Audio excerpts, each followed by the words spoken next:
Hello everyone, wishing you a very happy spring morning. My name is Charmaine Houvet. I am an Iwfsa member. You are joining us for today's joint partner session on transformation in the banking sector, proudly brought to you by International Women's Forum South Africa, ABSIP, WDBIH, and the Johannesburg Stock Exchange. I would like to welcome Ms. Irene Shanley, the President of the International Women's Forum of South Africa, who will provide further insights into this morning's event and the conversations that will unfold.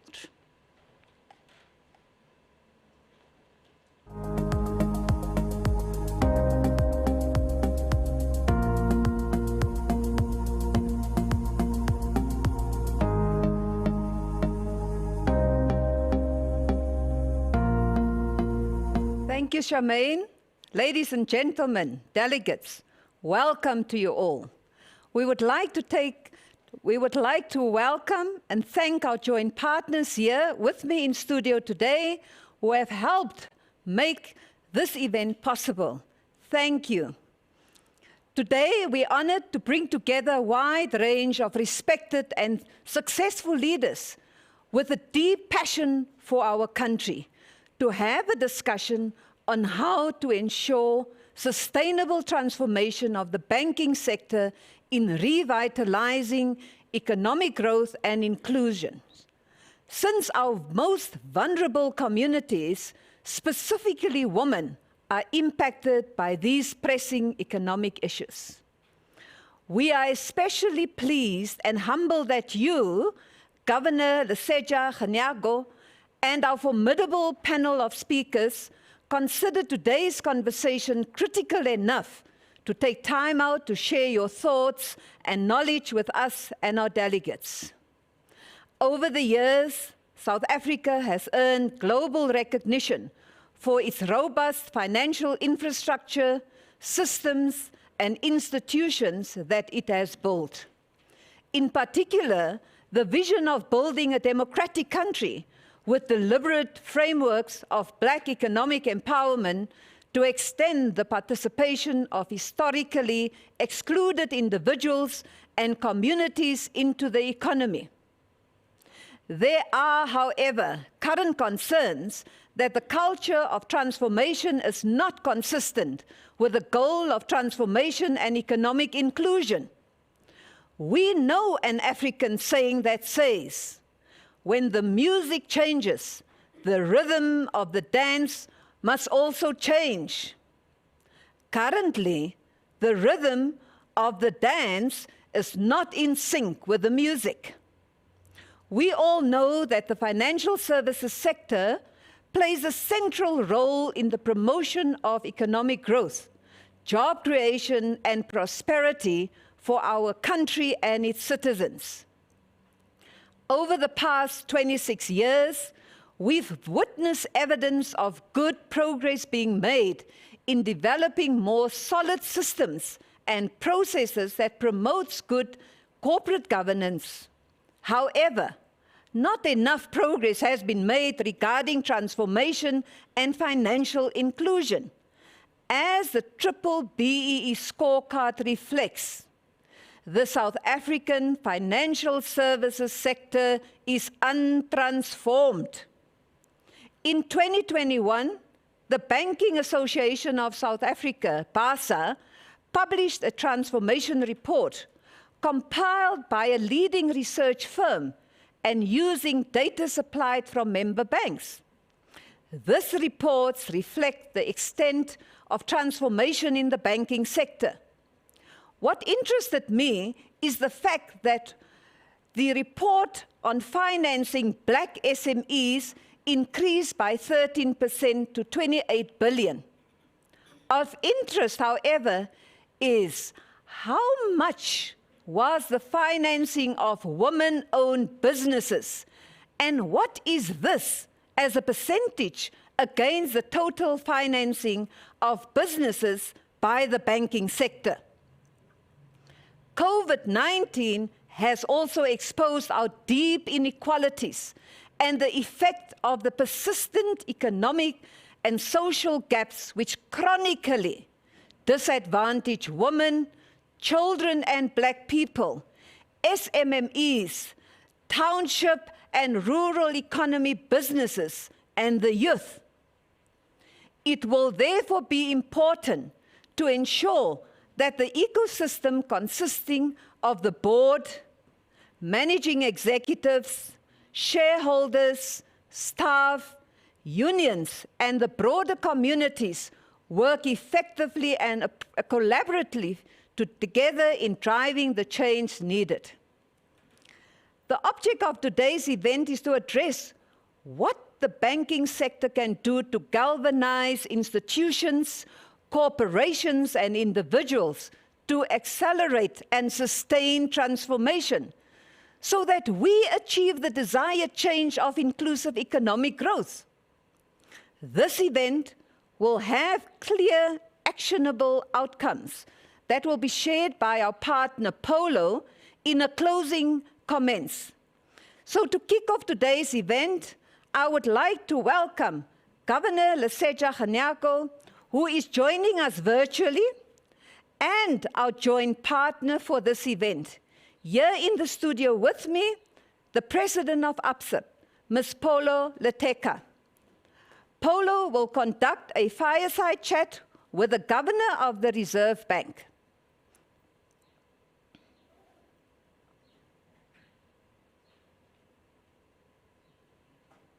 So whilst we wait, we'll get to a video of Gloria Serobe.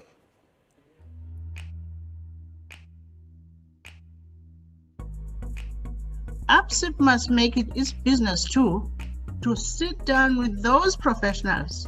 This time, they are now accounting to you in terms of why are we where we are and why is it that we can be associated with a big destruction of our very communities now, and it is conspicuously by us.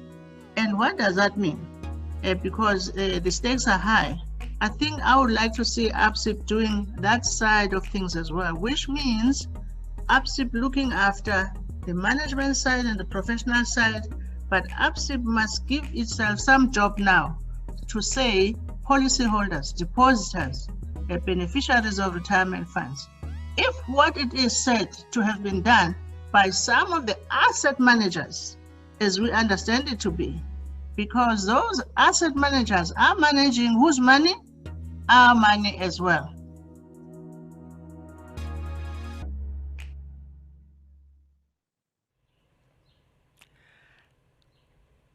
Governor Lesetja Kganyago, good morning and welcome. Thank you for joining us this morning.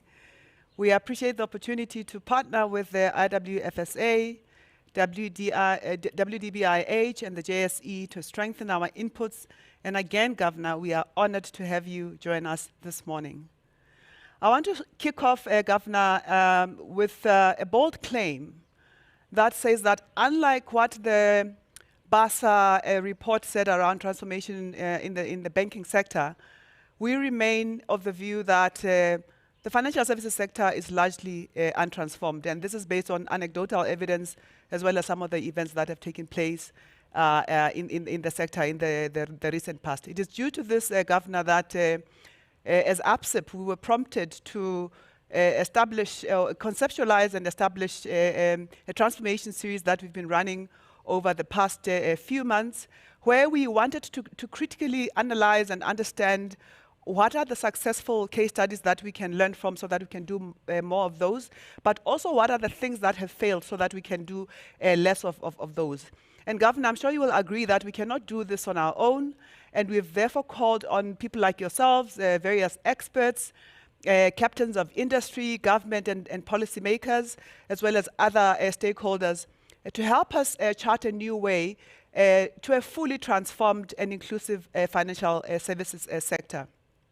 Today's discussion theme, which is a sustained transformation of the banking sector, forms part of this broader conversation on the state of the financial services sector, and more so will focus on the solutions for the issues that we have identified so far, Governor, because we don't want to dwell too much on the problems, but we really want to move forward to say what needs to be true for us to say that the financial services sector is truly transformed for your ordinary South African.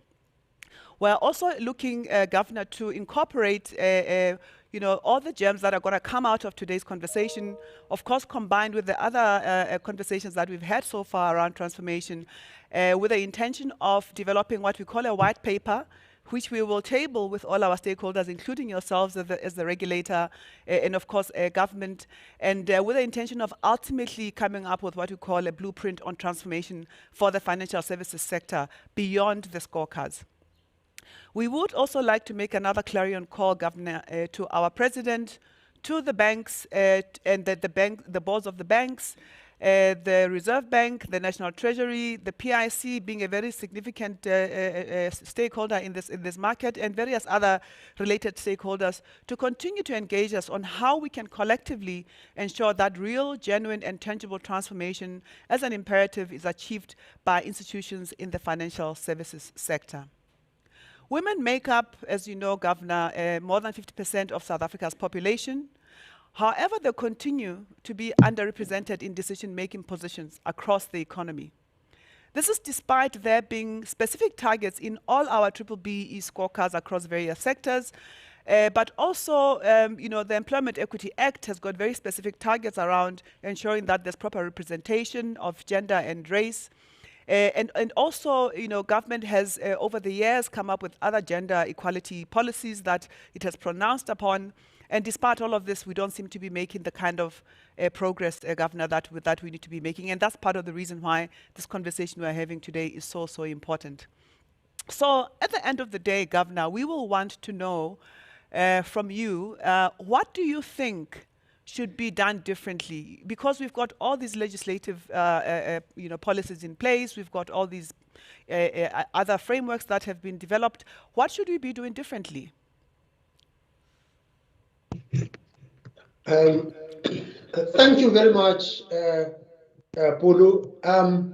The thing of what should we be doing differently, we could be asking this thing. The point is that what we can't keep on doing is to throw legislation after legislation after legislation and hope that that is what would change everything. Well, in the video clip, Gloria made a call to ABSIP, and ABSIP can't sit here and be the complainant. ABSIP defined itself as a motive force for change in the transformation sector, and ABSIP was at the table, was a signatory when the financial sector charter was agreed to. And I think that for me, a fundamental mistake was to basically focus so much on ownership and left the focus of the important aspects of that charter that were captured. And Gloria, again, in her snippet, points out to these things, and that for me is particularly important. But I think that isolating this issue in the manner that we have is problematic, and I would like to locate it within the following context. I would like to locate it within the context of achieving inclusive growth. And since we are talking about the financial sector, inclusive growth then should come through a financial system that is efficient, that serves all South Africans, and that is essential to our nation's ongoing development. The issue of inclusivity has gained increasing attention across the world, and nowhere is it more important than in South Africa. It is widely accepted that we have one of the highest levels of income inequality in the world. The recent unemployment figures released by Stats SA show that fewer than 38 out of every 100 South Africans of working age actually have a job. We have no option but to find solutions that are sustainable and impactful. Today, I will focus on the SAP's role in overseeing the soundness and stability of the banking system, because as we talk about these things, we forget that this is a very important precondition to the transformation of the sector. The Financial Sector Regulation Act provided the SAP with an explicit but shared mandate to protect and enhance stability of the financial system. We monitor the financial system for risks, and we make policy decisions aimed at bolstering the resilience of the system and mitigating the build-up of financial stability risks. This has been part of the introduction of the so-called twin peak approach to financial regulation, which located the Prudential Authority within the South African Reserve Bank, mandated with supervising banks, insurance, and financial market infrastructure. And I appreciate that today we decided we're just focusing on banks. But focusing just on banks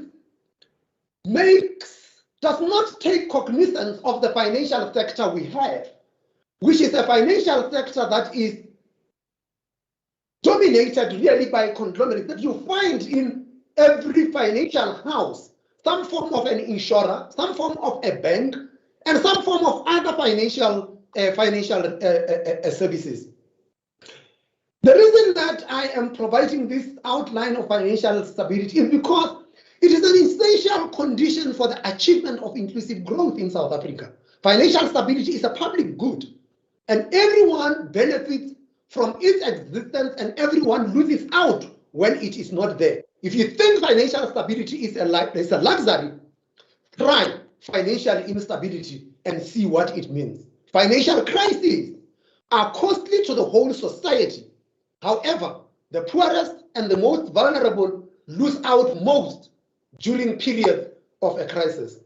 First, because they can't insulate themselves from the impact of the crisis to the same extent that more powerful actors in society can. Second, because financial inclusion is often impaired during periods of crisis. So when banks are under severe financial strain, they become more risk averse. As a consequence, lending to perceived riskier borrowers, such as small and medium-sized enterprises, tend to decline. Conversely, a well-regulated and stable financial system creates fertile ground for increased financial development, and well-established research that we could decipher from the bank side confirms that financial development, underline that, financial development reduces poverty and inequality while making a substantial contribution to economic growth. So, South Africa. Governor, yes, sorry to interject there.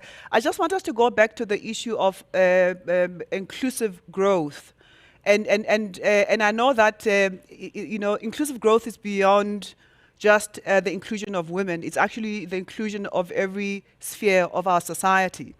But I think there's also evidence that suggests that when you include women, you actually enhance the chances of the broader society being included, purely because of the impact of having women economically empowered, what that impact means for your family, for your society. So perhaps before we move to the regulatory role, let's just maybe take a step back and say, how does the inclusion of women and therefore the inclusion of the broader society contribute, for instance, to ultimate financial stability, Governor? Is there a suggestion that the inclusion of women could somehow threaten the financial stability of the banking sector and therefore have the other consequences that you are starting to allude to? That would be very wrong. I cannot think of a society that would think that it could succeed by excluding 51% of its population from meaningful economic activity. It just would not work. It's economic inefficiency because it suggests that society does not appreciate that resources are limited and that you need to deploy all the resources that you have as a society to achieve societal objectives. So let me put it this way. You said just step back. I was not stepping back. I was trying to set the thing forth and say to you, societies progress, societies raise the standards of living, and when we talk of meaningful transformation and meaningful inclusion, we necessarily talk to the fundamental and structural nature of the transformation of economies. And the manner in which I look at it is society needs to be asking how it combines capital, labor, and technology to raise the standards of living across the economy. And the countries that have succeeded in fundamentally not just transforming their societies, but raising the standards of living in their societies have demonstrated that they are capable of combining all the resources at their disposal, capital, labor, technology, and within labor, women are actually a very important component. So for me, as we talk about women empowerment, I want us to understand it's not just, oh, please let us include women. It is because it is fundamental to the growth trajectory of our economy. You cannot talk of an economy that is going to grow that decides it's not going to use 51% of the resources that it has. So for me, it is crucial if we are to talk about transformation. And thank you very much, Governor, for that, because that's a very critical point that you make. And having that appreciation, Governor, and the role that the Reserve Bank plays, which is, of course, to ensure that there's stability and that our funds are safe as we deposit them into the banks. What role then do you play as the Reserve Bank, especially when it comes to diversity, whether it is at a board level, because we know that the Prudential Authority actually does, we know that you do not appoint the board, so I don't want to give that impression, but certainly, banks would come to you and say, these are the people that we are thinking about. What role do you play in asking questions around I don't see diversity, whether it is gender diversity, whether it is race, whether it is, I suppose, cross-generational. What role does the Reserve Bank play, and what role should it play in that conversation? Boards are appointed or elected by shareholders. Management is appointed by the boards of the banks. There are instruments in our legislative framework that deal with employment equity, and they should be deployed in that manner. What you can't do is to say that we have got financial regulation, we are going to use it for all of these things. You have got to deploy instruments for what they are meant to be achieving. And I think that as you were saying this thing and you say that what is your diversity and all of that, of course we do ask those questions, but we ask them before the boards come to us. As part of our supervisory responsibility, we will ask as banks, what is your succession planning? What is your what are your diversity plans and so forth? Because let's get things clear here. The Employment Equity Act provides for companies in South Africa to have employment equity plans and execute them. If the banks or any regulated institution is non-compliant with other pieces of legislation, it could actually pose a risk to financial stability. Yes. But it is not for us to enforce those things. It's for us to say, are you compliant with all of those things? Because you see, if you are not, you are going to have a problem. For me, I put it this way. If you think that compliance with legislative prescripts is costly, try non-compliance and see how costly non-compliance is.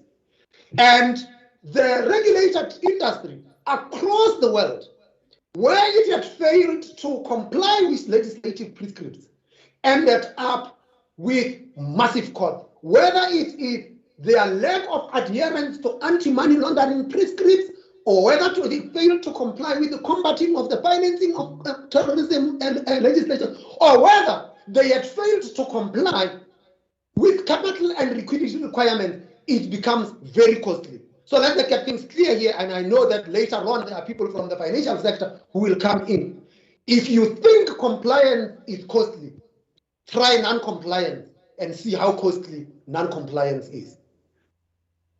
No, thank you very much for that, Governor. And I think what you're saying is that as banks and other institutions come to you, to inform you about some of these changes, you do ask the questions around, are you compliant with other legislation? So we probably need to focus our attention on, do these banks actually comply with the Employment Equity Act? Do they comply with the BBBE Act? Are we seeing diversity and things like that? And raise these issues as an advocacy. But you will be raising the question. You'll be raising the question with the wrong people, because it's the Commission on Employment Equity that is, and the Department of Labor that is responsible for the implementation of the Employment Equity Act. It is their job. That is where the thing should be lying. Understand that banks have, one of the things that we have to get the banks to have, and all banks have this, is to have compliance officers. And it is the responsibility of management to make sure that they comply with the prescripts. I only have about 200 supervisors. I can't go with my 200 odd supervisors and say, are you compliant with the Occupational and Health Safety Act? Are you compliant with the Employment Equity Act? Are you compliant with this act, and all of that act? Our responsibility in the SAP is to administer particular legislation. So we administer the Financial Sector Regulations Act in as far as prudential regulation is concerned. In as far as financial stability is concerned, we administer the Banks Act to the extent that we have got to oversee the banking sector. We administer the Insurance Act to the extent that we have to deal with the insurance sector. We administer the National Payment Systems Act. We have got particular legislation that we administer. And just to clear this one, so because I had heard this thing before, the banks don't come to ask for approval to appoint somebody to their board or to their executive. That is not what they do. They come to us and they say, based on your test of fitness and propriety, this is the person we would like to appoint. We will subject that person to a test of fitness and propriety, and then say to the bank, we have no objection, or we have got objections on this. That's where our role ends. The board can still, even when we said we object to this, they can still go and appoint because it is within their power to do so. But then they live with the consequences. Flip this and put it the other way around. Let's suppose the Reserve Bank was to say, you can't appoint Gloria, you must appoint Polo. And things go wrong. And then the board comes to us and they said, you see the person you said we must appoint, look what is happening. So we can only say, we object or we do not object. It is the task of the board of an institution to oversee the functioning of that institution and hold the management accountable. And we appreciate that, Governor, and thanks for that clarification. But I do think that we just need to think a little bit more carefully around how we ask questions around, because you made a very important point earlier around the importance of stability of the banks. And the reality is that if the banks are not reflective of the people that they are supposed to be serving, I do not see their relevance and staying power going forward. If the people that they are serving do not look like the people who are serving them.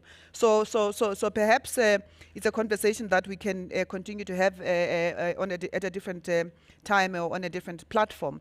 Governor, I would... You are not going to get away that lightly. You are not going to get away that lightly.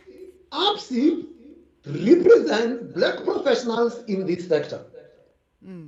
At some stage, not so long ago, a few months ago, out of the six big banks in this country, 4 had black CEOs. 4 had black CEOs. And 3 of those CEOs could actually be counted as having at one stage or the other have had a relationship with ABSIP. So ABSIP can't get away that lightly and say this thing. We have got to say ourselves as professionals in this institution. You can ask me what I'm doing in the Reserve Bank, and I'll give you chapter and verse of how I have transformed the Reserve Bank. We have got to be asking ourselves as black professionals in these institutions, What have we done for the transformation agenda? And stop saying the banks this, the banks that. Shareholders don't run these banks. These banks, not just banks, by the way, corporates too, are run by management. Management has got insider information. Management has got more information than shareholders could actually even think of. And if you look at the South African financial sector, in the big ones, none of them have got a controlling shareholder. So they all raise capital from a variety of shareholders, and that gives management a lot of power to the extent that they deliver the returns that the shareholders are looking for. So we must not just look elsewhere for this transformation. We need to ask ourselves as black professionals in this sector, in positions of authority, in positions of management, what is it that we are doing for the transformation agenda? Absolutely, Governor, and I agree with that, and I don't take it as a criticism, by the way. I do think that it's an important point that we also have the responsibility, as we occupy these positions of importance, that we drive the transformation agenda. But I think there's also the reality that sometimes it is a board or it is a shareholder decision to either appoint a man or a woman or a black person or a white person. So we cannot run away from that also, but I'm not trying to take anything away from what you said. But Governor, going into the thing about transformation, and I think you made this point quite eloquently earlier, is that it's not really about just the ownership component, nor is it even just about the representation of black people or women at a board level or senior executive level. It is also about, when we talk about the transformed financial services sector, what does it mean for your ordinary South African? Does a guy from Gungundlovu understand what we say when we mean that the financial services sector is transformed? Do the products that they receive respond to their needs? Or are they still the same products that they were there, whether there were black people in the banks or not? What role, what role can the Reserve Bank play again, in promoting the transformation of the actual services that people play? Or what do you think, maybe let me put it differently, what do you think we need to be doing differently so that when we talk about a transformed financial services sector, your ordinary South Africans feels it in the type of product and service that they receive from the financial services sector? Let me go back and say that in our discussions on the transformation of the sector, we have spent so much time on ownership of the sector. That is important, but we just spent an inordinate amount of time on it. And I think first following on that one emerges from the questions you were asking, which has to do with management and control. And I think that is the other that we had focused on. But inclusive growth is necessarily going to be about what product and services does the financial sector offer. And I know we have got KGB Bungani here, and you must put him on the spot. At some stage he was in the Financial Sector Charter Council, and say that when we think of the Financial Sector Charter, ownership was just but one component. Management and control was another. Fundamentally, what was going to change this sector was the commitment of the Charter to lending to SMMEs, lending to women businesses, lending to transformative agriculture, lending to transformative infrastructure, and all of those things. In the end, as we migrated to the BEE code, those things ended up being residuals because the emphasis was elsewhere on ownership and so forth. And this ownership stuff, that's important. And I don't know how many of you have the phones here. I don't know how much of Apple Steve Jobs owned, or how much of Microsoft Bill Gates owns. And you can go the world over and look. If you thought of the big global banks and find out who are their controlling shareholders, you will not find a controlling shareholder. They all mobilize capital, they mobilize shareholders, and at the heart of it is management, because management has got this insight. But the rollout of product is also an issue about management, because if you do not come up with players in the sector, you professionals in the sector, you are the ones who come with new product, not the regulators. All that we do is to make sure that the product that you had come with, in which activity do they fall, and if we regulate that particular activity, whether there is enough capital and liquidity for the rollout of that product. That's it. That's it. The Reserve Bank has got an important role because we run the national payment system. And for many people, financial inclusion means access to particular services within the financial sector. And South Africa has made significant progress.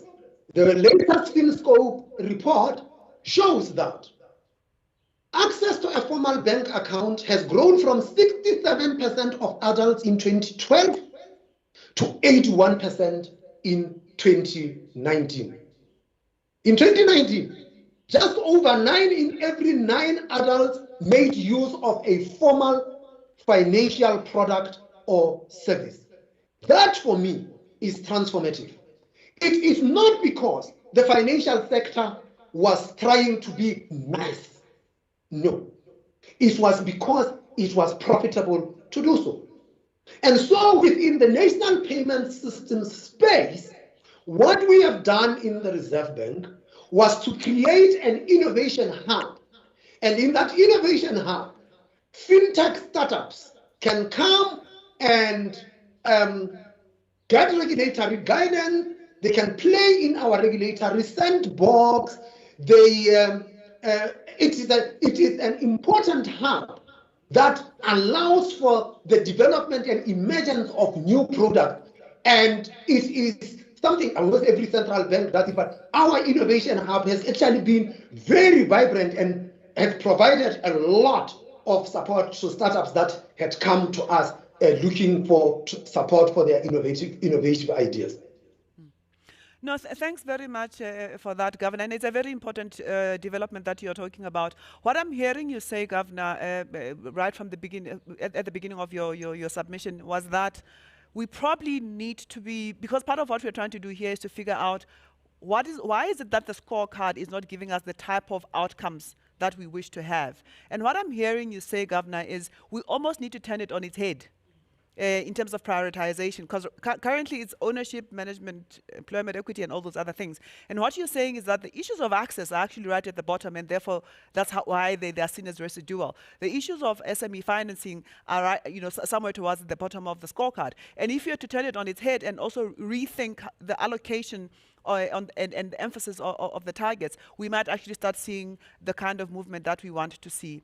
However, Governor, I would really like to hear your personal opinion about, whilst you've created this innovation hub, do you feel that an entrepreneur in Seshego feels that now that we are all reporting that the banks have got level 1, level 2, level 3, their business or their livelihood as a consumer is better off today than it was before the scorecards? That's number one. Number two, yes, we have one of the highest penetration rates in terms of, access to bank cards. But there's also another statistic that says, although 81% of our population has got access to the bank, they hardly ever use it. They use it they get their salary today and they withdraw all the money tomorrow, and that's the full extent of it. Can we really say that 81% represents inclusion? Because for me, that is not people utilizing the full potential offering of financial services that they could potentially get. I don't know what your thoughts are on that, Reserve Bank Governor. Well, you said my personal views.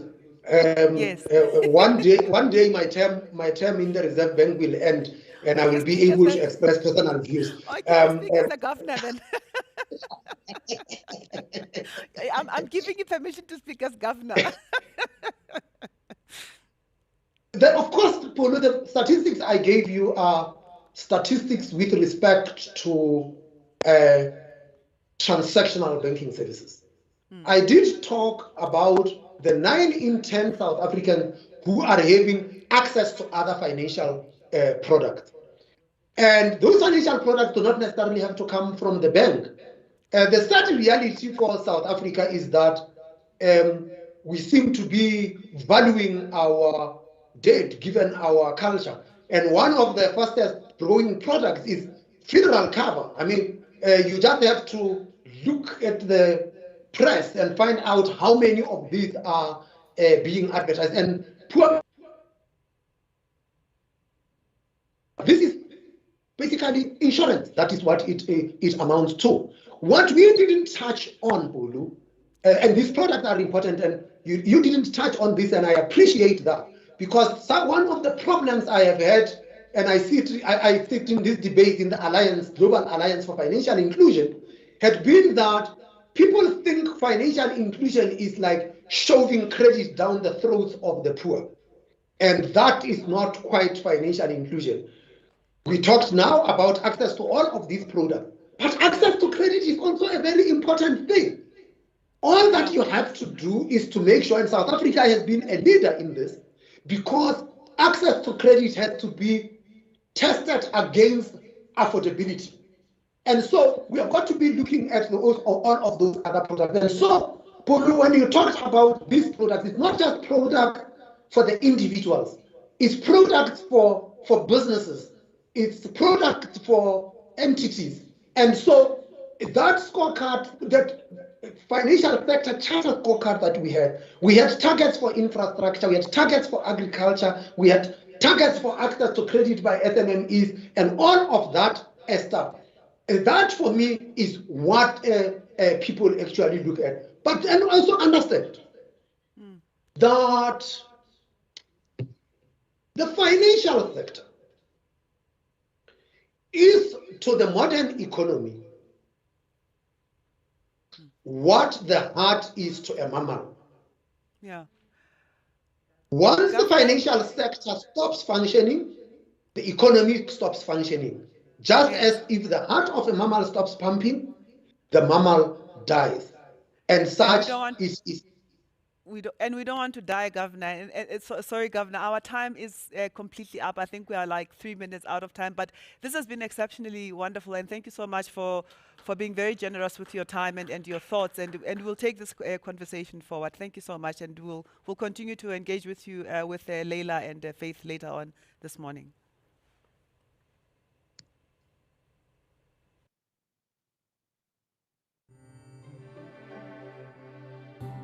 The FSC has done as much as it can.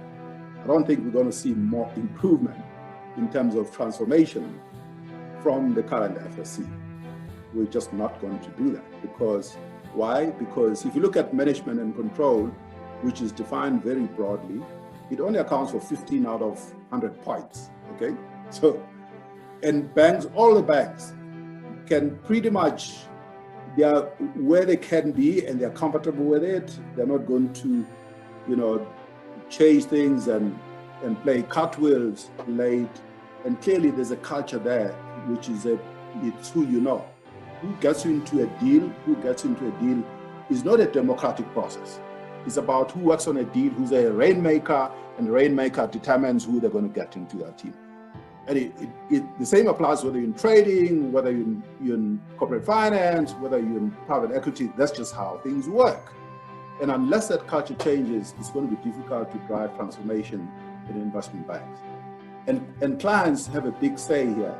And to the extent that we haven't transformed the economy, in other words, it's still owned the way that it is, you're not going to have a lot of black people and so on. You're going to find, Africans, including women, in those areas where you serve your people, including government. So clearly, all banks and insurance companies, where you deal with government, that's where you're going to find black people. All banks have a development bank license, but none of them really use it. Why? Because no one cares, including a prudential regulator. If they use those development bank licenses, they could have funded a lot more SMEs, including people who are, black people in the financial sector.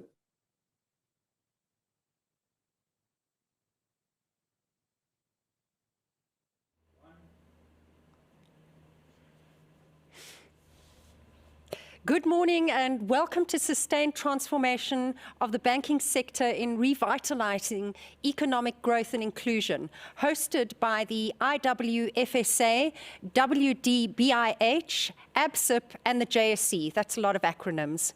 My name is Leila Fourie and I'm the CEO of the Johannesburg Stock Exchange, and I have the pleasure of facilitating today's incredibly esteemed group of panelists. Joining the Governor of the Reserve Bank on the panel are the CEO of Standard Bank South Africa, Mr. Lungisa Fuzile. ABSA, from ABSA we have Sipho Pitana.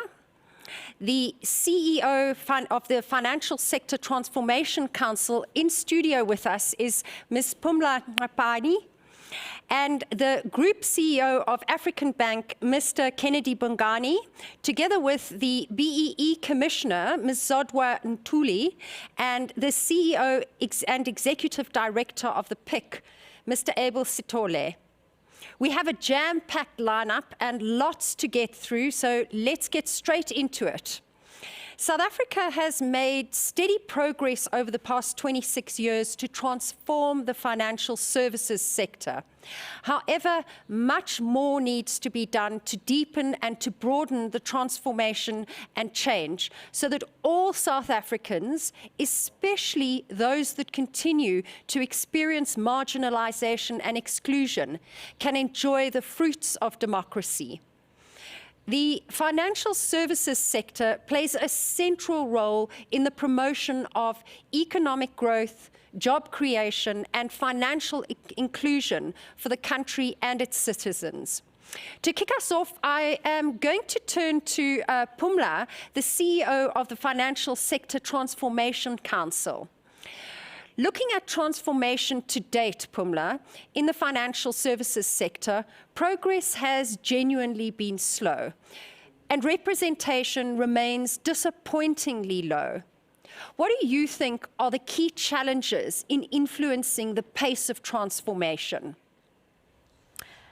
Thank you, Leila, and good morning to the distinguished panelists as well as the audience.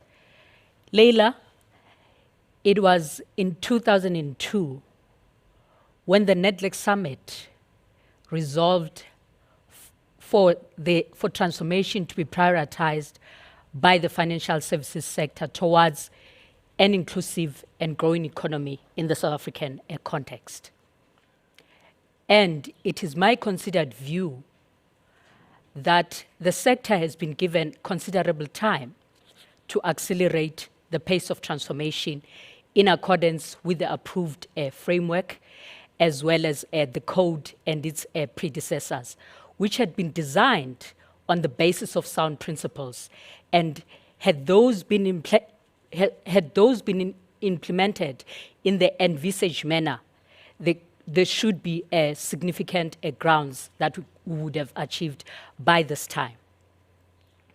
And having said that, the glaring contributor towards the slow pace of transformation, for me, is the tick box mentality by the reporting institutions or the financial entities, where they focus on point scoring instead of focusing on the core transformation initiatives. A case in point, which the governor mentioned in his input earlier on, is around management control. Management control recognizes the notion of inclusivity where it involves blacks as well as colored communities as classified as black people. And level 1 entities deem themselves as compliant. The governor also spoke about compliance in his input. They pride themselves around compliance, but that is not reflective of our own demographics in this country. Also, Leila, if you look at the current code and its formation, the design doesn't allow for true transformation to be considered. It looks at according frivolous points towards transformation measures. Say, for instance, if you look at around the element on socio-economic development, of which its targets are often exceeded by financial institutions, whilst other core transformation initiatives are left out in advancing a transformation within the sector. Of course, the lack of significant growth as well as the volatility of the sector is often cited as another inhibitor towards a transformation. And I believe that much could be done in terms of allowing new entrants within the space to flourish in terms of growing their own initiatives. Also, the financial institutions relegate transformation to junior managers within their respective institutions. And transformation doesn't land itself in the strategic discussions within their various boardrooms. The governor spoke about the cost on lack of compliance. And I don't think as a country we have paid much needed attention towards this, because there's no punitive measures that are appropriate for the sector, which will then allow them to consider the implementation of the FS code in terms of how it has been designed.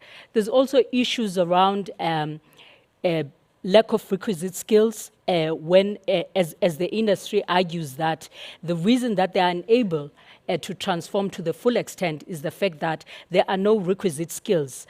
On the other hand, the workforce argues that opportunities are limited. There are no significant opportunities that they could look into. Also, the issue around the cultural dynamics within the workplace, those pose challenges in terms of achieving the desired targets within the space of transformation. So I would sum it up in that manner, Leila. Phumla, thank you so much. Really insightful thoughts. And I think particularly importantly, you comment on the tick box mentality over core transformation, the real importance of management control and lack of growth being a key contributor, and the need for new players. Also, creating opportunities to enable skills development are really important points that you mentioned. So thank you for those, Phumla. I'm going to turn now to our banking executives, Lungisa and Kennedy, otherwise known as KGB. The banks are really one of the biggest employers in our private sector. And over the years, very good progress has been made by the banks in respect of black directorship and representation across some levels of management. However, transformation is not just about numbers. The issue of inclusion is important and topical, especially given the recent resignations of black chief executives in certain financial institutions. Kennedy and Lungisa, what do you think should be done differently to transform the culture at the top, board and exco, to promote meaningful diversity and inclusion, and to just stop the revolving door for black women executives? Let's start with Kennedy, and then we'll move across to Lungisa. Kennedy.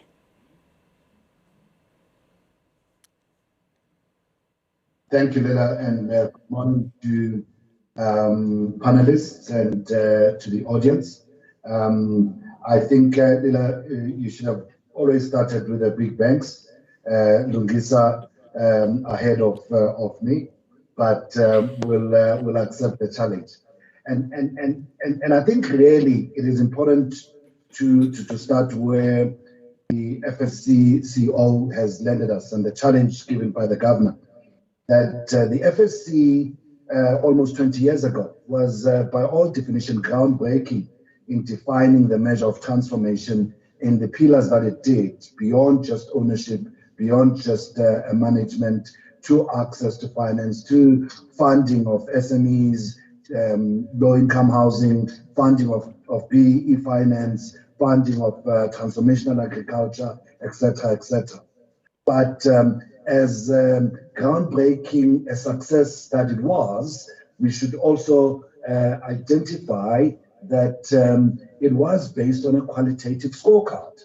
And by its own definition, a qualitative scorecard would require, measurements and tick the box, and that's what we've done okay up until now. But it was not, what it didn't have was quantitative measures. And I believe that if you look today at the BASA report that was referred to in the opening speech, reflecting most of our banks being in level 1s and level 2s, you'd think we've charmingly transformed the sector. And yet the reality is that we have not. The analogy that the governor makes about the heart in the body representing the financial institutions in an economy shows that we've not had inclusive growth.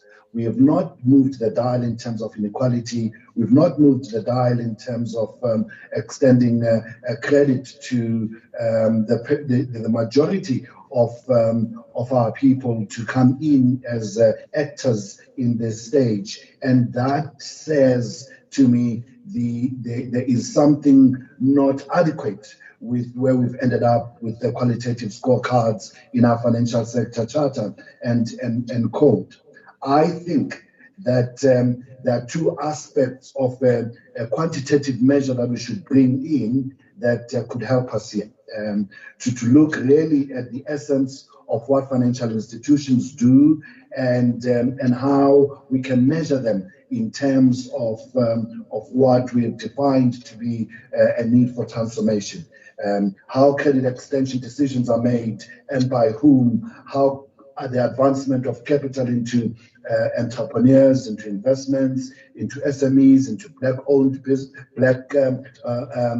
businesses, into women-owned businesses, how the vast resources of financial institutions are deployed in different divides of this country, beyond just race and gender, into the rural and urban divide, into the demographic of youth and older demographics. We need to be creative in coming up with those quantitative measures so that we can put the spotlight on whether these level 1, level 2 financial institutions have in essence changed the way they work. The other point I want to make, and there's just two more to make here, is that and it goes to this issue of the culture of the organizations. I think we might have fallen into a trap in the FSC, the Kwame Nkrumah trap of thinking that, as he did say in the 50s, seek ye first political power and all else shall follow. We sought first black management representation and thought when our institutions are led by black people, by women, they will transform. Well, it is evident that it doesn't follow automatically. And many of our brothers and sisters can be lured into co-option and just perpetuating the status quo in the big roles that we occupy. And we've got to be truthful here and put ourselves on the test as to whether we are holding each other to account in how we change the artifacts of our organizations, the set of beliefs in these financial institutions, and what success looks like, and whether we are actually transformative in terms of moving the culture of these organizations to act differently, to be different, because it doesn't help that an institution that moves from being led by a white male into a woman or to be led by a black person, but it remains as is. The ways of doing business do not change and the culture doesn't change. We need to actually start taking some responsibility here and start measuring each other and giving feedback where it's necessary. The last point I want to make, and I think this is maybe an even bigger point, is that we are now facing what I call transformation with a big T. The advent of the Fourth Industrial Revolution, the rapid digitalization of banks, the transformation of financial institutions and banks into platform banking can really, has been seen in other parts of the world, to really leapfrog access for majority of the populace in quite a short space of time. I am worried that if you do not address quantitative measures of transformation, even this big T transformation will miss our people, will miss SMEs, will miss Black and women-owned businesses. We've got to take a conversation to that level, I'm afraid. Thank you. Thank you. Thank you so much. Really, really insightful views, and indeed transformation with the big T, and shifting from quantitative measures to real genuine transformation on the ground for SMEs, women-owned businesses, etc. So let's move to Lungisa. And so we've gone from an inclusive approach with going with one of our smaller up-and-coming banks to one of the largest banks on the continent. Lungisa. Thanks, Leila, and thanks to the organizers of the event for inviting me. I want to be a bit contrarian here. It would be easy and convenient for me to agree with most people that everything hasn't worked. And if I were to do that, and I mean it sincerely, I would have been dishonest, because I don't believe that that is the case. I want to say that in actual fact, we have made a lot of progress as the financial services sector. You can express it in numbers. You can show, even on the contentious issue that the governor raised earlier on, and correctly so, of ownership. There are changes that are worth acknowledging there that occurred because there are the country's laws, one that require that, but there is also an acceptance amongst the leadership of the financial services institutions, many of whom grew up in South Africa, some of whom were or are part of the historically disadvantaged sections of our society, some of whom are actually Black. You have got a number of them who participated actively in bringing about freedom and therefore care dearly and sincerely about making sure that transformation occurs, inclusion happens in meaningful ways. But I want to say that transformation is hard. It is difficult. It's a difficult project. It requires persistence. It requires perseverance. It requires resilience. We mustn't, simply because we realize that perhaps the scorecard was not the best way to measure our progress, then all of a sudden throw our hands in the air and say everything hasn't worked. We can't do that as people who are in leadership positions that we hold. Some of us very powerful in terms of writing rules that people have got to comply with. And then you say, when people have complied with this, it means little, it means nothing. I mean, you can't do that as a leader. What we've got to do is to say, like Kennedy was suggesting, okay, we had hoped that we would be able to measure progress meaningfully through the scorecard. It's not doing everything. What is it that it is not doing? What is inadequate about it? And how can we then improve it? Or is it totally flawed and therefore we must throw it away and try something else? But lamenting doesn't get us anywhere. Now, what I like about our system, for instance, today, Zodwa would know this, I would be meeting the BE Commission's people. And what is good about that is that we will be talking as South Africans who share certain aspirations. I don't expect that the conversation will be smooth and we'll agree on everything. But I am very hopeful that it will begin to take us forward in terms of saying, we have done what we have done, but what is it that we could do more of? Now, one of the things that most banks have done, and I can speak about Standard Bank, is to understand that if you run the same processes, for instance, credit processes, like you have always run them, with the same people, applying the same criteria in exactly the same way, you wouldn't go too far with making some change.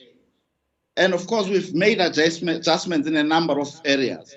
I don't have time to talk about them, but people can ask me about them, I would do that. Including, by the way, having different kinds of products that are meant to respond better to some of the specific needs that relate to the targeted categories of people that we seek to empower. Now, if you ask me, have these worked spectacularly well? My answer would be, the situation is mixed. In some instances, some things have worked reasonably well.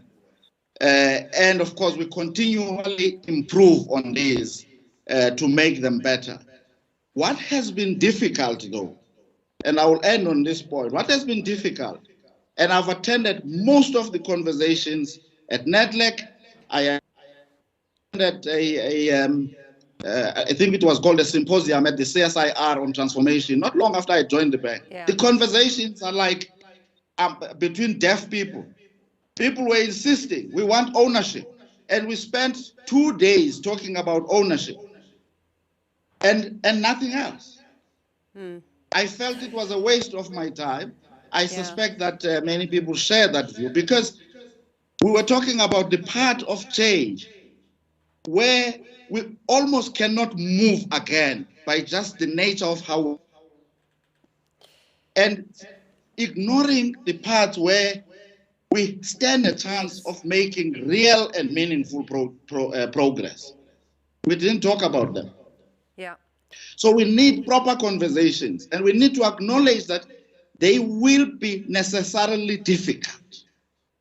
But if we yell at each other, swear at each other, castigate each other, and cast aspersions on each other, we won't make progress.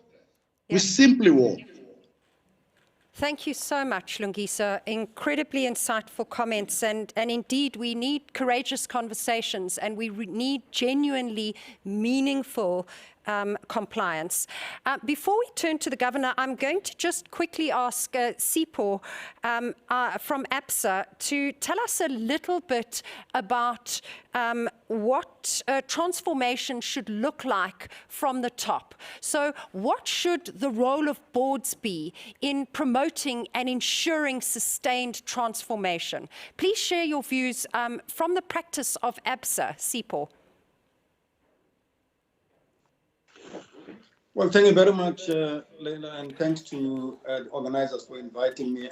I'm not sure that I'm as authoritative as all that I can give you such detailed feedback from the experience of ABSIP. But I can tell you that a great deal of what the financial services sector experiences is not too dissimilar to what is experienced in broader corporate South Africa. If you look at the challenges of transformation, if you look at just issues around employment and employment equity issues that the governor spoke to. So clearly, the legal framework, the regulatory framework is quite permissive. It enables institutions to do their own planning, set targets. We're not a society that insists on quotas. It enables gradual development and all of those kinds of things. It's the point that Kennedy was talking about, which is about a focus on quantitative achievement of these things that we focus on. But so many people in leadership positions and so many people in middle management positions, etc., etc. Where the rubber hits the road, actually, is on the qualitative aspects, the culture issues.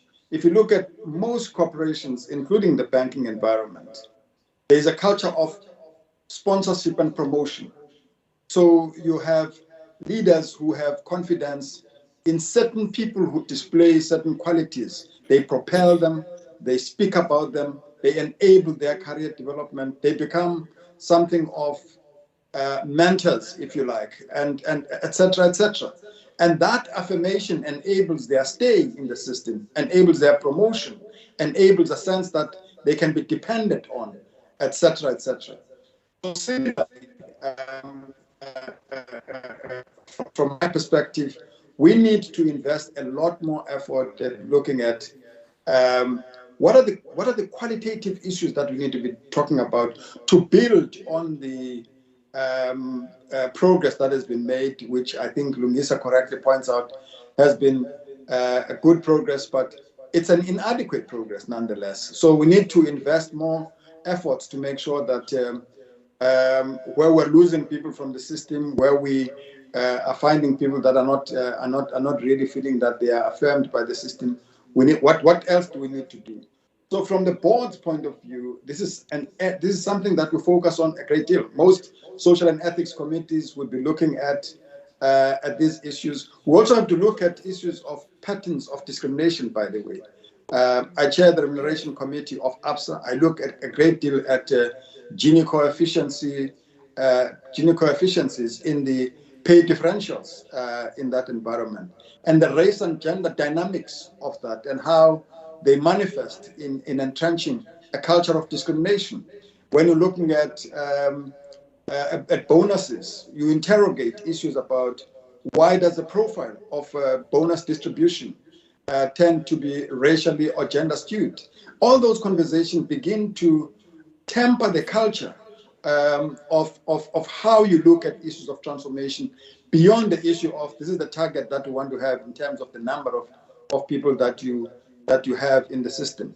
So the board's responsibility is to use the various platforms and the various conversation points to set the tone about where transformation fits, to set the tone, including on issues to do with how much credit we extend to the vulnerable and those that can be mainstreamed, etc., etc. So we have the range of a fora where we can enable banks, our institutions to begin to focus on the critical issues. Thanks, Sipho, and very, very profound and insightful. And the rubber truly does hit the road in the cultural dynamics, and looking at racial discrimination and gender discrimination in bonus allocation, I know is a particularly important topic at the board level, and I'm pretty sure that everybody on this panel has had to navigate that. I'm going to turn now to the Governor. Governor, I really enjoyed your insights, as always, at the beginning of this session. Transformation starts and ends with leadership, and as such, regulation has a really key role to play to enact change. What out-of-the-box approach do you think should be taken in regard to regulations and licensing to address our specific transformation opportunities and to make it easier to issue banking and other FSP licenses to Black and women-owned entities? Leila, asking a regulator to think out of the box is asking for the impossible. Our job is to create boxes so that you operate within the boxes. So when you say we must think out of the box, you are saying we must stop regulating. So we set global standards of regulation. We participate in those. And then we move on and we say, at a country level, how do you translate this international standard into domestic law? And it is so for a reason. Banks are playing in the global financial system. And if you are playing in the global financial system, let's get things clear. You play according to those rules. So you can't say, I want to play in the Premier League, but I want to be judged according to the rules of the second division. It doesn't work that way. So there is this narrative that says we issue licenses.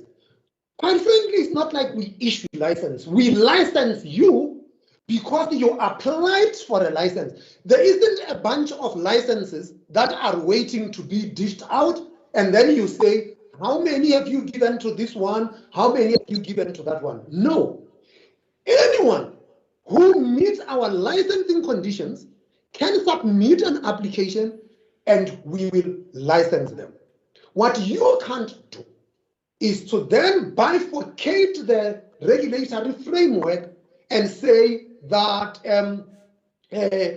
because we want to do something for women, let us have different rules for women. We want to do something for youth that have different rules for youth. No, you have got the rules for everybody. What you consciously do is to support those applicants when they come to you. So there was the work of a young women's bank, the post bank, a lot of people who apply for licensing. We assist them in the licensing process.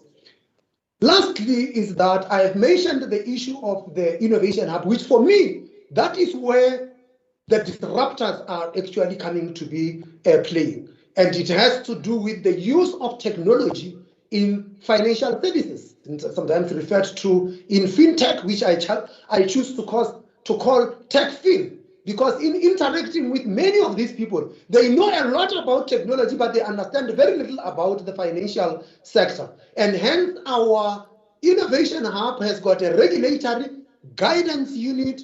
It has got an innovation accelerator so that people can move with speed to go and do these things. The general approach here is,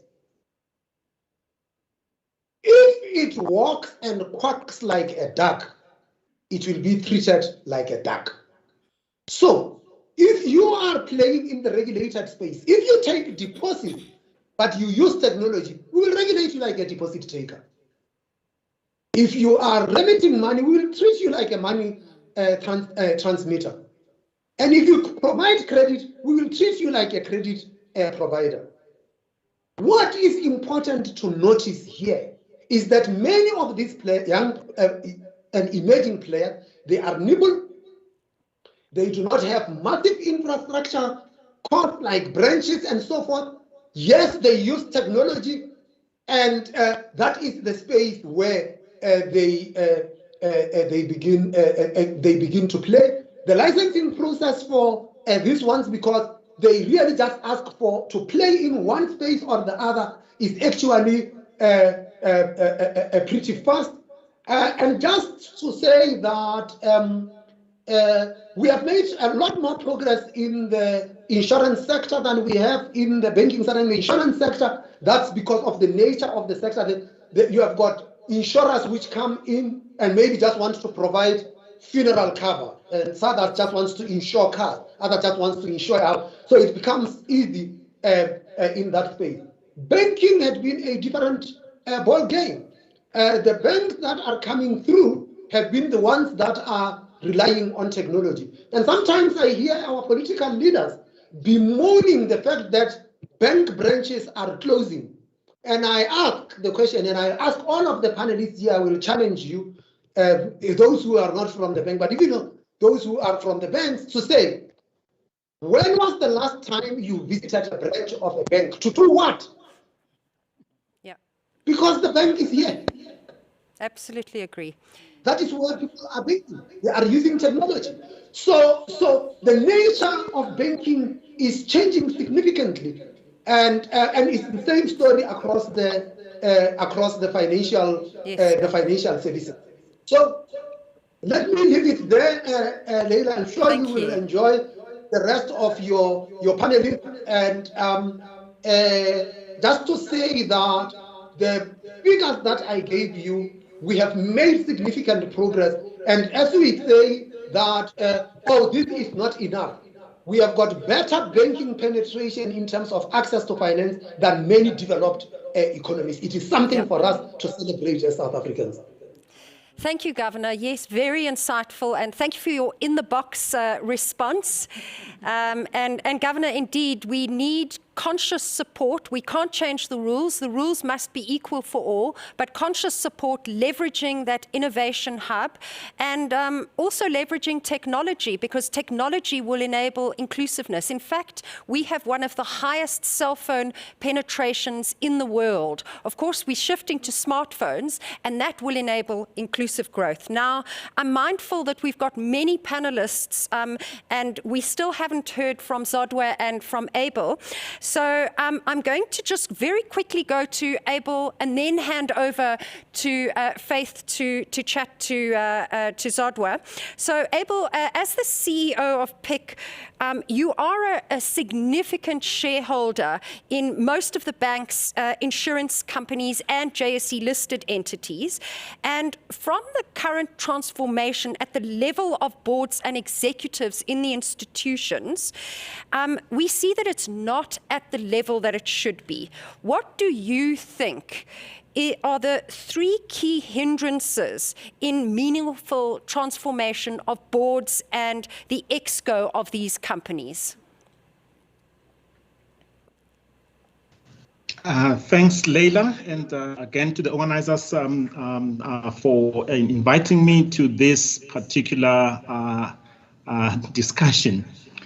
So what does the PIC do? That's quite interesting. So the PIC, like banks, we are intermediaries. We are repositories of funds, substantial. I mean, there's no gainsaying that we have this huge amounts of money that we have at our disposal. But the important thing is that we do not actually generate economic activity. That is done by other entities. It's done by entrepreneurs. It's done by existing companies. It's done by people who already have companies that actually exist. And by and large, what we do is to provide the capital and for those people to actually deploy it in productive and in meaningful economic activity. What we do is to encourage our investee companies to have the boards that are able to represent the ideals that we as the PIC and we as the PIC within South Africa with particular aspirations given its past wants to achieve. So talking about the transformation of boards is to insist that the companies that we invest in work towards transformation at the board level. And we're hoping that when that happens, the board then takes the mantle and ensures that the board appoints transformed executives. And then executives then, of course, also do the same, appoint a transformed overall structure of employees within each organization. So you're looking at a cascade. And then this goes back to what both the governor and Gloria at the beginning said. It's about each of us accepting the agents that we have in each of the positions that we hold. Not to be simply asking what is somebody else doing, but to say what are ourselves doing, because as you are asking as a Black CEO of the PIC, what are you doing to empower other Black CEOs in other entities? What are you doing to empower Black women CEOs and the likes? Each of that question should be cascaded in all organizations all the way down, because each of us have a role to play and should take ownership of the role that we can play in the roles that we are actually playing. And I think I'm paraphrasing what Gloria said about what are you doing? And I think that the governor did the same. What are you as management doing? Because again, when we talk about why transformation is slow, we are here. What have we done? What are we going to do into the future? Because it becomes very, very important in making sure the transformation cascades throughout our organizations, our sectors, our industries, and throughout the country. Again, so the first emphasis is about each one of us owning up that which we actually can do and doing it. I think the word for that will be agency. And it's not to always be victims. Why is somebody not doing something? Why is somebody not creating the change that we want? No. What change are we creating that actually benefits other people, who in turn create the change that benefits other people and have that cascade throughout the whole economy. I think to me that's the important part around what, as the PIC, we're actually requiring our investee companies and actually wanting that to see that cascade. The second point that I want to make, and I think we talk about the big T and the change in transformation, I think what is the top of my head is the fact that the financial services sector, according to the last numbers that I saw, lost 278,000 jobs over the last couple of quarters. Now, why is that important, and why is it important to transformation? Again, if you think about the PIC, you think about banks as channels of money from savers to borrowers who then consume and create economic activity. If you are losing jobs, you are losing the ability for people to consume in the first instance. But more important, of course, you're creating unemployment, which in itself is a challenge. But what it's telling you is that the economy is becoming less effective at becoming the producer of goods, the producer of services, and doing those things that are actually important to ensure that the economy actually does the transformation that we want. If I were to look at the 278,000 jobs that have been lost, the majority of those are likely to be Black, women, and because it's the financial services sector, it's likely to be women and Black women in the main. Yeah. Now, we can talk about transformation for those of us who are still in the economy, but while the economy itself is shrinking, there's a bigger challenge for society in a sense that, yes, we can have transformation for the few who are remaining, but for the majority of the people, transformation actually is losing meaning because, well, there's no food on the table. I think those are the two issues that I would actually want to contribute. Thank you, Lila.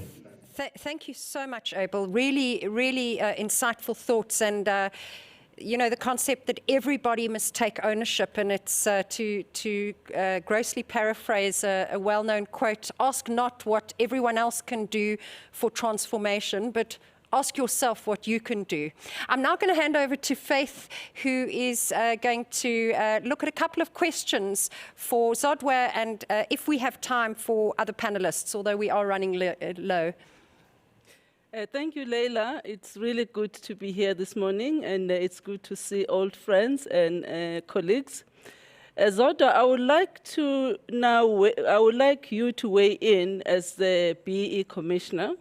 We are still on the topic of accountability. From where you sit, have there been tangible consequences for those who have failed to meet transformation requirements? And how does the Commission plan to enforce the Act more stringently? Thanks, Zodwa. If you may please just come in.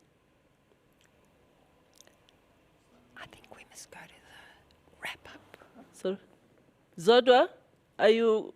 Sorry, I just had to mute myself. Finding the mute yes, button. Thank you very much. Just want to thank IWF for the invitation together with its partners. I listened, and I think it's a good opportunity to be part of this session, because what has transpired, and which has consistently been something that is of concern, I think when it comes to economic transformation, and I know that we spoke, there's a mention about the big T. I think it should be the big ET, because once we drop the economic transformation part of it, the economic part of it, then I think we lose sight of why we're doing this. The whole purpose around economic transformation is about closing the inequality gap in South Africa. And one of the core elements of that is really putting in place measures that are going to change the ownership patterns, the extent to which Black people own and manage and control enterprises in South Africa, whether those enterprises are their own enterprises that are going to be grown through this process of economic transformation or through the acquisition of stakes in existing entities. And I think we should not lose sight of that. So now, having looked at that as a country, in the framework, it was decided that there would be elements that will be priority elements. Ownership is a priority element. Enterprise and supply development, as well as skills development, are priority elements, because those are the things that are going to significantly contribute to taking us to that particular point where we are able to close the inequality gap. So I think I just wanted to put that context, that with the BBBEE particularly, what we find is that in various quarters, people want to interpret what BBBEE is or what economic transformation is according to what they personally think it should be. Regrettably, we actually have a framework that is on the table that sort of says to all of us, this is the framework, these are the elements that we're going to be measuring. And if we're saying ownership is a priority element, it is a priority element. If we say skills development is a priority element, it is a priority element. And this is the framework. And as the governor indicated, certainly this is the box that we've got to work with, because we are monitoring adherence to the framework and the regulations that government has put in place. So I think it is important that we just set that context. Now, speaking to the financial services sector, this is a significant sector for the economy. The governor has already talked about the issues around financial inclusion. A whole lot of economic activity would actually not be possible without the financial muscle and the financial abilities that are extended by the financial sector. So it plays a critical part, and the pace of transformation within this sector needs to happen and set an example for all of the other sectors that actually are influenced by this particular sector. So if we look just in a glance quickly, in terms of the monitoring from our side as the regulator, our job is to monitor that the various entities do implement these initiatives in a manner that is consistent with the requirements in the codes, the codes of good practice, as well as the sector codes that have been approved. The financial service sector is the one that has got a sector code. So now if you look at the financial services sector in terms of ownership, we have regressed. We are at 15% in terms of the 2020 report.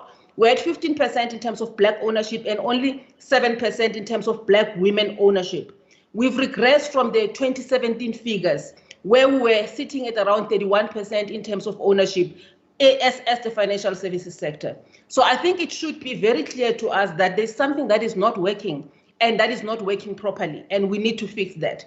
And in terms of just the management control, we have also regressed there. We have moved in 2017, we're at 52%, and we are now at 44% as the financial services sector.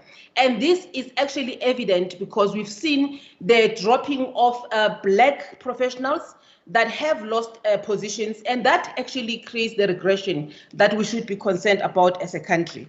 And now, if you look at, as I've indicated, in terms of the contribution of this sector, the contribution of this sector for economic transformation within the context of BBBEE for us is measured also in terms of the extent to which the financial services sector makes available funding for acquisition and of stakes in BBBEE transactions. So what we've seen in terms of our 2019 figures for transactions that have taken place, only 19% of the funding that was made available to Black people came from the financial, from the banking sector itself. The rest of the funding has come from other avenues, including the vendor financing model. So now, if you look at that and you are saying, what is it that we're not doing right? What we are not doing right, firstly, is there is lack of commitment. Because the lack of commitment in doing what? In implementing the rules that have been put by government on the table. That why there's lack of commitment? Because people just do not have the buy-in to actually implement that. They do not support the transformation agenda as set out in the framework that government has put in place. And that needs to change. I think we do need a change of a mindset. In terms of the private sector and the public sector, we need that change of mindset to actually implement economic transformation in the manner that it should be implemented.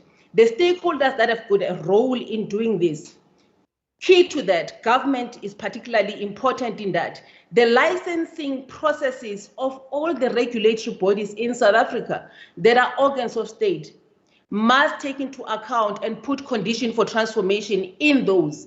That is what the BBBE legislation requires. So that part has not been implemented. So now, in terms of some of the tangible interventions that the Commission has done since its establishment, is to look at those areas. For instance, in the matter that we had to deal with in terms of the ESCOM Duva power station contract, that was worth 4 billion, where basically the process for appointment of the service providers for that overlooked the BBBE requirements and appoint a completely non-compliant service provider.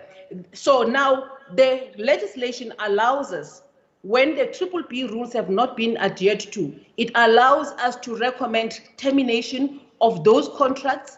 Where it is a license, it allows us to actually look at the termination of those licenses.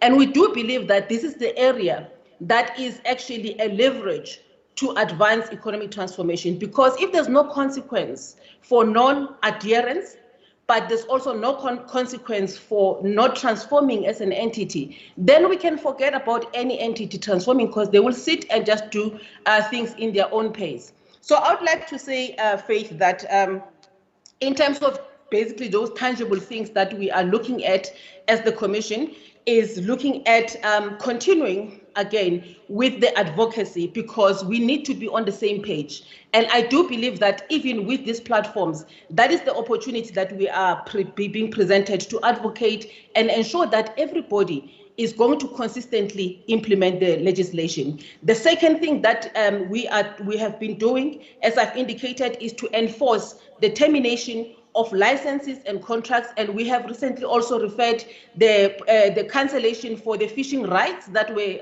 awarded to African tuna traders in Cape Town, which has been actually violating the BBBE legislation by fronting its workers and making them look like they are owners in the entity. The last thing that I just want to also indicate in terms of just what we are doing in terms of tangible result of that, is that in terms of just the reporting, we spoke about the qualitative aspects of measuring, and the regulation requires the annual reporting to the Commission so that we can have the data to measure the progress.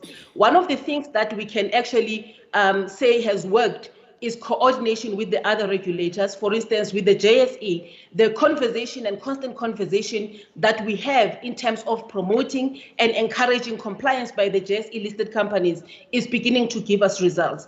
And we are coordinating with the various other regulators, the sector councils and so forth, to make sure that we can actually encourage that. So I would like to just end my input by saying that of course, you know, the transformation as an agenda itself is a complex one.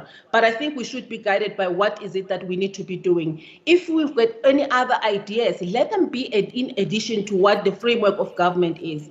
And we are really happy so far that the conversations are beginning to show us that a lot of entities are appreciating what needs to happen and what should be happening. Fronting continues to remain a challenge. So we've got a challenge around the quality of the initiatives being implemented. We've got an increase in terms of the companies that are at level 1 to level 4, but then the quality of what is being reported does not reflect those transformation levels that have been projected. So we need to improve on that, and that's what the Commission is now doing, conducting site visits to various entities to check the level 1s and the level 2s that we are now increasingly seeing. So that is the role of the regulator, to be in a position to monitor and ensure that we are able to give feedback to the country. Thank you. Thank you very much, Zodwa. I think, you know, I think in terms of what you are doing as a commissioner, it's really commended. And again, I think we're saying that we have made significant progress as the sector, but there is much more that we need to do, and we cannot do it alone. We need to collaborate. So just before we close the session, because we really are running out of time, I would just like to ask each of our speakers to really offer your final soundbite. We've got 30 seconds. You need to tell us what is the key transformation lever that should be pulled so that 10 years from now, we've got the South Africa that we all want to see. Please, May I start with you, KGB? That's right. We need to build from the qualitative measures that we have, a set of build from the quantitative measures that we have in the scorecard. We need to build a set of qualitative measures to look at culture, to look at the essence of transformation in the financial institutions that we have. And lastly, this is a moment that cannot be missed. We need to ensure that we find creative ways of the fourth industrial revolution, the digitalization of financial institutions, not to leave our people behind. It is in our hands and in our gift to make it happen. Let's get on with it and hold each other accountable. Thank you. KGB, Lungisa, your point? Zodwa makes a very important point earlier on, and I want to agree with him. The financial services sector, banks like our own, with massive capital base, massive customer base, one of the things that we should be challenged to do, and we're trying to do it on our own, but it would be good if we were to be challenged more, is to enable Black people, and within that broader category, women, to be able to own parts of the economy, whether as shareholders in existing companies listed on Leila's stock exchange, or owners of businesses that they start themselves or they buy from others, helping them buy the businesses and walking the journey with them to make sure that those businesses succeed, be it by structuring financial instruments that are friendly to the kinds of businesses that they run within what is commercially sound and sustainable, or about connecting them to the markets for their products in ways that ensure their success. It is so important to do that, to enable Black people to own bigger and bigger parts of the economy. Now, this is distinct from owning the financial services businesses, which can be pursued in and of its own. But I will tell you, because they are listed, they are complex animals to own, in the sense that Lungisa buys the shares today. If he needs the money, he liquidates the shares tomorrow, and he doesn't often have to know who the shares move to. And that takes us back, as the statistics that Zoda was quoting suggest. So I think that these two kinds of ownership, whilst both can be pursued, the one about helping Black people own larger parts of the economy is, for me, something more important and something that banks can contribute the most towards. Thank you, Lungisa. Sipho, we really have run out of time, but let's hear you. Well, quite briefly, I think that Pulu's concept of a white paper is an exciting one because it says we've traveled this journey, we've made some progress, there is room to make more progress. What does that journey look like? What are the elements of that? Where are the levers? We have agency, much greater than where we were when the Financial Services Charter was first adopted in the early 2000s, in that we have leadership in large measure that no longer debates the efficacy of transformation, but in fact is actively in search of what the best way to do it would be. So I would hope that the white paper that Pulu has promised would be a starting point of a conversation of like-minded people to develop a program and a plan to execute, because transformation only works when you have deliberate and deliverable measured outcomes that are determined, and with everybody knowing what their role and contribution is. So I think we're in a very fortunate place. I think this conversation suggests that it is possible to work together in a mutually reinforcing way to execute in advancing the gains that we've achieved so far. Thank you. In the interest of time, I'll have to thank all of the speakers for their insights this morning. We really appreciate all your thoughts and your commitment also to transforming this sector. Thank you very much. Thank you and bye-bye. Thank you. Thank you very much. Bye-bye. Thank you. Thank Okay. you. Bye. Thank you all so much. Thank you. Bye-bye. Bye-bye. Thank you so very much to all our speakers, and thank you for being so candid. I think this was an absolutely important conversation, long overdue, but I think timely in the sense that, and I like what Ntate Pichana said right at the end, where he said that putting together this white paper that we are proposing to put together suggests that there is some progress that has been made. And indeed, we are not saying that we are throwing the baby out with the bathwater. The idea is not to suggest that there has been absolutely no transformation, but the point is to bring sharply into focus the fact that it has not quite translated in the manner that it was originally envisaged in its fullness. Yes, we now have black professionals across various levels within the financial services sector.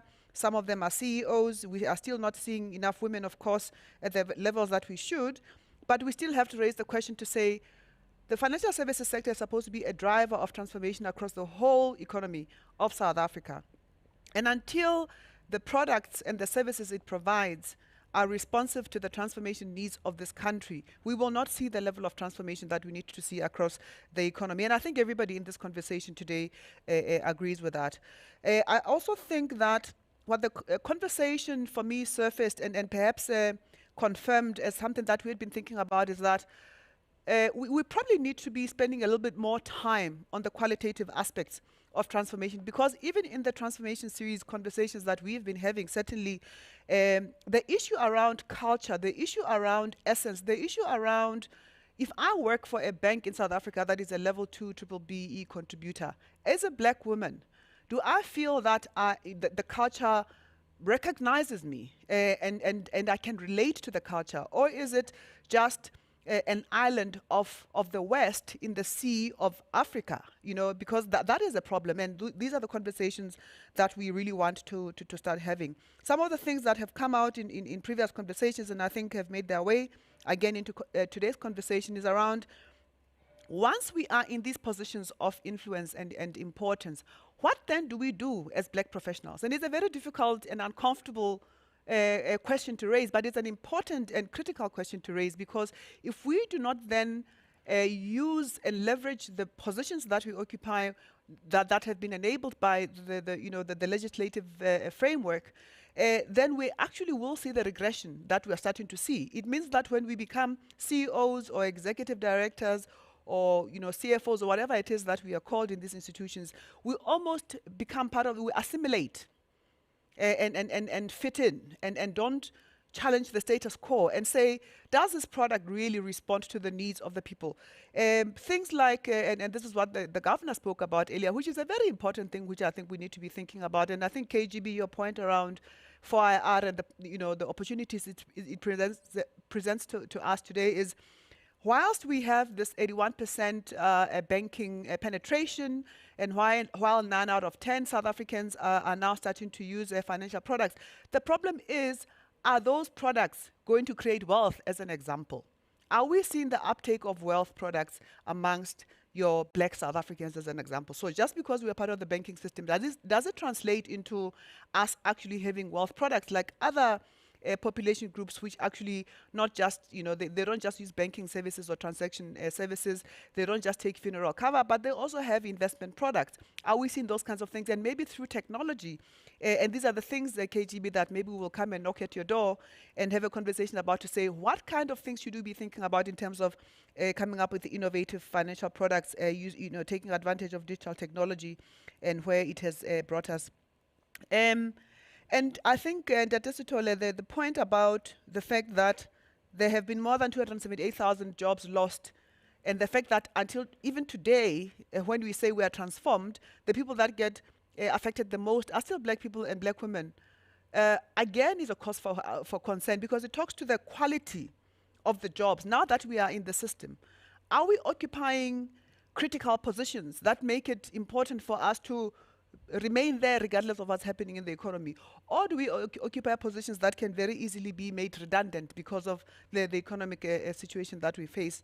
So we need to really dig deeper into what that kind of development is communicating to us. And I think, Zodwa, you make a very important point about the framework is there.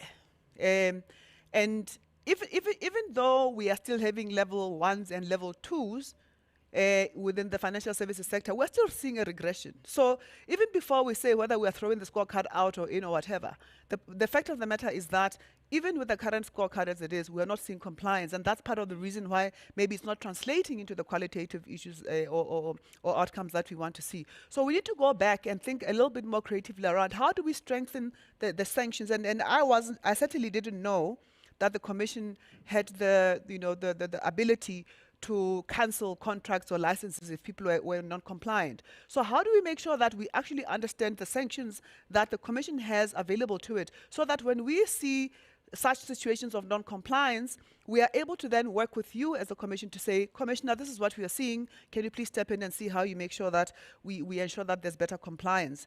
And I think that agreed with you that the whole conversation we're having right now is not to say we're throwing out the scorecard. We are saying the scorecard has done what it can do, and it's got its limitations because it's input focused. We need to be thinking about what is the impact, and that's what we're debating, because we're looking at the impact and we're not seeing it. So how do we refine it further to ensure that it also takes into consideration the qualitative aspects, the impact, and so that we can say, yes, indeed, in 5, 10, 20 years' time, we have achieved our transformation vision.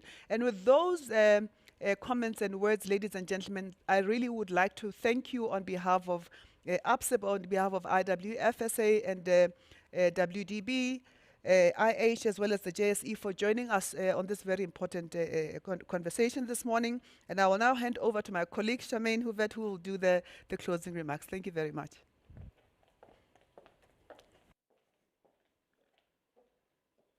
So again, thank you to our joint partners, Iwfsa, ABSIP, the JSE, WDBIH, the Governor of the South African Reserve Bank, all of our facilitators and our panelists who contributed to a very critical conversation around transformation.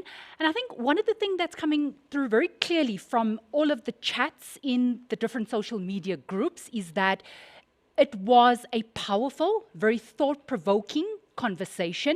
Somebody actually said the fireside chat is on fire. But I also think that there's a very clear clarion call that there is still a lot of work that needs to be done. And there's a call for more clearer and very tangible action plans. And so, of course, I think to the joint partners today, everyone is looking forward to the white paper that is in the process of being finalized and articulated. And we'll come back for another round in a few weeks' time to start to share that process with everybody. And to you, our audience, thank you very much for joining us and for being so engaged. We wish you well on this beautiful spring day. Take care and stay safe, everybody. Enjoy the rest of your day. Take care. Bye.